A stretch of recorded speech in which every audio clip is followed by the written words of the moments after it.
ජීවිතේ මට හම්බෙච්ච සුන්දරම මිනිස්සු හම්බෙච්ච තැනක් තමයි මේක. සමීර අයියාගේ ඉඳලා අවසාන දවස බලාපොරොත්තු නැතුව ලං වෙච්ච දවසක්. ජය අපිත් එක්ක ආදරෙන් හිටියට අපේ වැරදි කියලා දුන්නට ගොඩක් ස්තුතියි ඔයාලා කියන දේ මෙච්චර කාලයක් ඉඳන් අපිව දරාගත්තට ස්තුතියි. අපි අදශක වර්ති තමයි හරි. හොඳ කාලයක් කොහොමත් එක ස්පෙන්ඩ් කරා, ලස්සන වැඩක් කරා.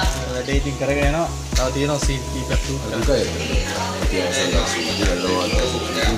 දුකයි එපිසෝඩ් 5ක් කරන් වගේ ඉවර වෙනවා වගේ. අභිලාෂ්ගේ ළඟම යාළුවෝ දෙන්නෙක් විදිහට හිටියා. ඊට පස්සේ යාළුවා ටෙක්ටෝ දැක්කා අපි කරපු දේවල් ෆයිටින් සම්බන්ධ ඉවරයි කියලා තමයි. අභියෝගාත්මක දවසක්.